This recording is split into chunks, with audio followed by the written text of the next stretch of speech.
Yo, what is up guys? Delboy here, aka Blue Collar Sports TV. Hopefully you guys are doing well. If you're new here, smash that like, hit subscribe, all of that good stuff. Quick preview and prediction for a really good heavyweight fight between Joseph Parker and Fabio Wardley. Joseph Parker, I believe, being the WBO interim champion, Fabio Wardley being the WBA interim champion. Both guys are on the verge of world title shots, and they risk those spots by fighting each other. The fight itself, I really like. However, just to get it out of the way, the fact this is on pay-per-view is a disgrace. £25 on DAZN, extortionate. Combine that with the fact that the undercard is pretty poor. I mean, the best fight on the undercard is a British title fight at light heavyweight between Lewis Edmondson and Ezra Taylor. Aside from that, the undercard is absolutely rubbish. I think when it comes to Queensberry and DAZN, what they should have done is pushed this fight back a little bit to December and had it main event with Atalma and also Chisora on the undercard, because they're talking about doing a two-fight card with Chisora and Atalma in December.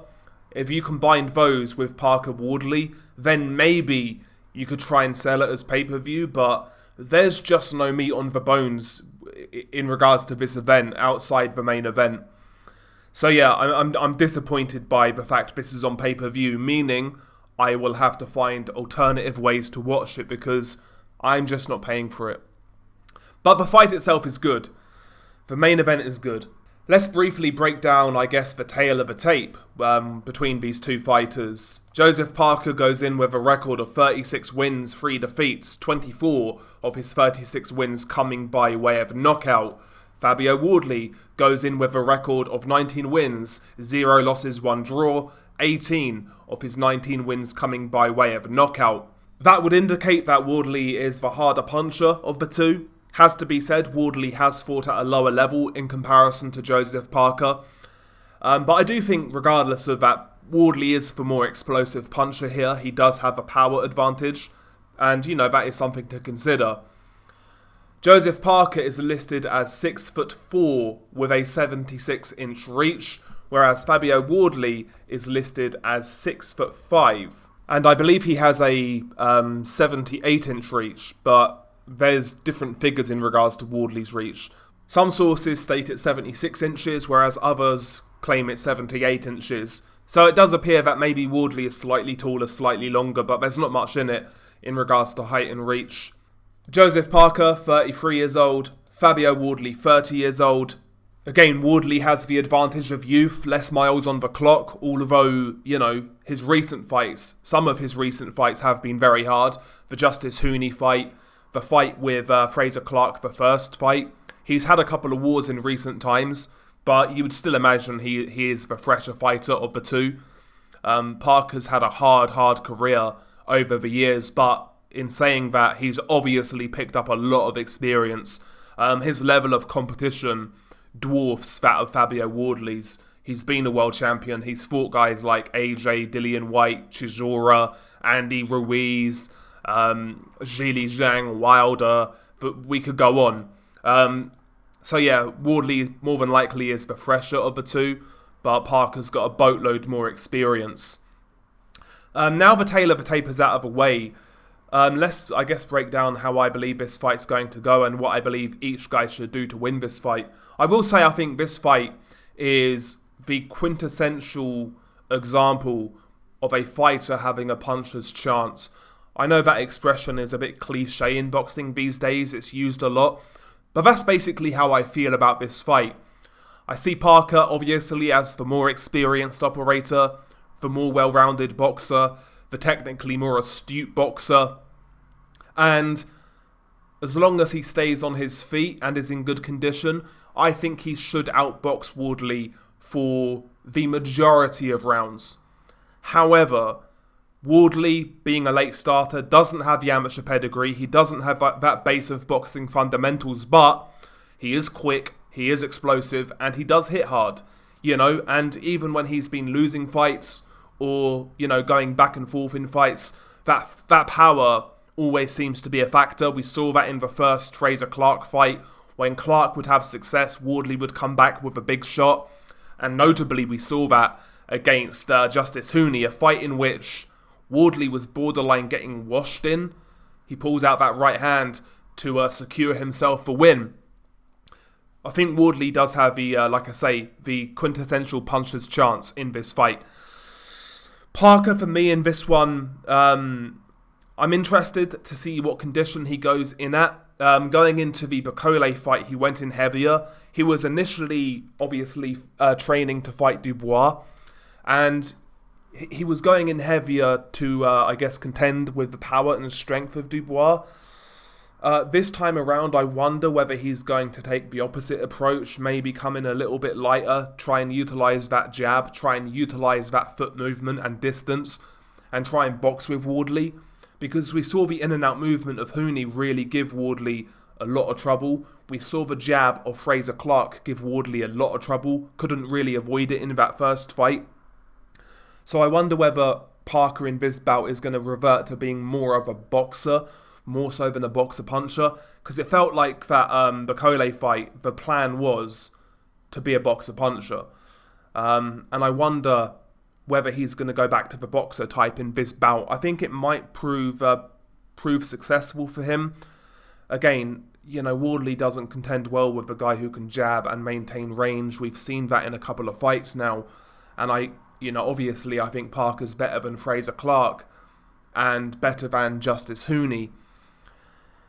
But having said that, when you box with a guy like Fabio Wardley, you can be winning rounds, but if you switch off, and he lands one perfect shot, then it could be curtains for you. And if it's not curtains, if you're hurt, he's a pretty good finisher, is Fabio Wardley. So maybe he will try and once again adopt the boxer-puncher role. Wardley, so far in his career, has taken the shots well that he has taken, because he does get hit a fair bit. But has he fought a guy who can punch as hard as Joseph Parker?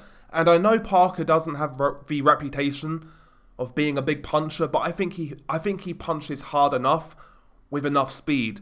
I think he hits harder than Fraser-Clarke, for example. I think he probably hits harder than Justice Hooney, for example. So maybe the boxer-puncher role in and of itself could also prove beneficial for Joe Parker. But for me, this fight for him is about keeping behind the jab, keeping at distance. Don't step into Fabio Wardley's wheelhouse where he can land that uppercut or where you walk into that right hand. Basically box off like the half step back. Keep Wardley turning. Keep Wardley off balance. Keep him reaching in with shots, in and out. I think Parker's still got the hand speed and foot movement to do that. I know he's not like the athlete he was like 5, 6, 7, 8 years ago, but I do believe he's still got the attributes to pull that sort of game plan off. To kind of adopt like a point-scoring type of style, kind of similar to what he did against Wilder, just picking his moments when they were available, but outside of that, be all the way outside. Make Wardley chase the fight, make Wardley the guy who's coming forwards, looking for the shots, because when Wardley's made to create his own openings, that's when he struggles more. It's when you stand in front of him or exchange with him, that's when that speed and power and explosiveness can really come to fruition.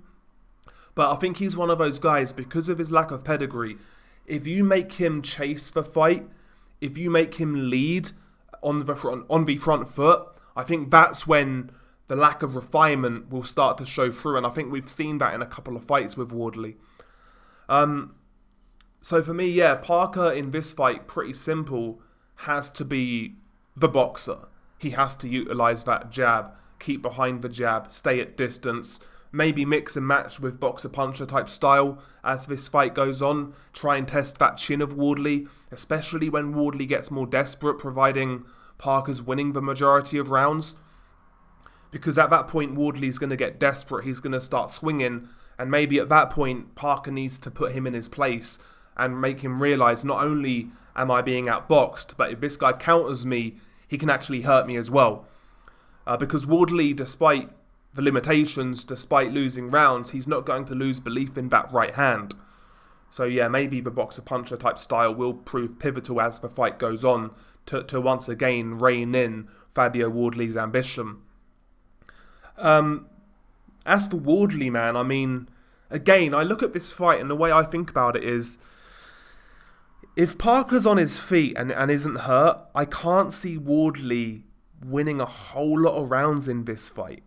I can't see him outboxing Parker. I can't see him going jab for jab and, playing that pity-pat probe game with lead hands. I don't think that's going to work for Wardley. In fact, in this fight, I think Wardley might need to change things up. I think his guard needs to be better. I think he needs to raise that lead hand of his, because he's got a habit of carrying it slow, and he's open for the overhand right, which is one of Parker's best power punches, in my opinion. Not the straight right, but when Parker throws the overhand right, I think that's one of Parker's best punches. The shot that knocked out Bacoli. And Wardley's low lead hand could be a problem, but he needs to keep that lead hand high. In fact, I would suggest that maybe in this fight, he needs to high guard it. Consistent high guard. He does use a high guard at times in fights, Wardley, but nowhere near enough. I think in this fight, he needs to put those earmuffs on, so to speak, and try to block those sort of straight punches, block the jabs, use that guard as like a gauge of distance, and then maybe even try and utilize the speed to try and counter Parker. Counter Parker off the high guard. Sweeping left hook, short right hand, things of that nature. I'd also like to see Wardley in this fight try and work the body of Parker. Again, I've got a feeling Parker might be a little more mobile in this fight. So for me, Wardley working the body wouldn't be a bad shout. Issue with that, of course, is Parker's a decent counter-puncher himself. Again, that overhand right. So he needs to be very careful if he does employ the body punching tactics. But for me, this fight, Wardley's going to have to worry about taking something out of Parker, maybe more so than trying to win rounds as such. I think his main goal should be going in there and to be trying to take something out of Parker. He needs to be hurting Parker, I think. I think he needs to be depleting that tank. He needs to be applying damage and inflicting damage upon Parker and avoid the boxing match, basically. Make it a grueling sort of fight. And by the way, I will say this as well. Even if Wardley manages to make it a grueling fight where he's having success, I don't even think that's necessarily a guarantee that he wins the fight, because I still think Parker could catch him. I still think maybe Parker could dig it out and go bar for bar and really battle with Wardley. Because again, Parker's like a couple of levels above anyone Wardley's fought. So listen, man, I think Wardley in this fight has a chance. I think he's got a puncher's chance. Would I be shocked if he won the fight? No. But am I picking him to win the fight? No. I'm going to go with the, in my opinion, safe bet in this one. I'm going to go with the safe bet. I'm actually going to go Joseph Parker points win. Relatively competitive. I think Wardley will have his moments. I think Wardley might hurt Parker on one or two occasions. Maybe even get a knockdown, who knows. But I think overall, Parker's going to be more consistent with his jab, picking up rounds, picking up points. And I think the experience might just see him through here. I have seen people speculate that Parker's chin is waning. His chin is getting worse. His punch resistance is getting worse. Maybe that's true. But I still think he's a very durable heavyweight, Joseph Parker. I still think he's very durable, Yeah, he got dropped by Zhili Zhang a couple of times, but he didn't stay on the canvas. He recovered quickly. And as we know, Zhang is a big puncher, and he couldn't keep Parker on the floor, And the knockout to Joe Joyce was purely accumulation. So yeah, maybe his punch resistance is slightly worse than it was, but I still think he's got a pretty good chin for a heavyweight, to tell you the truth. And keeping him on the canvas is going to be tricky, I think, for Fabio Wardley. But yeah, listen, I like the fight. Like I said, my disappointment is that it's pay-per-view, especially at that price point. But yeah, I still like the fight. I'll still watch it in my own way. And yeah, I'm going to go Parker on points. What about you guys? Beanie Guy Del Boy. Peace.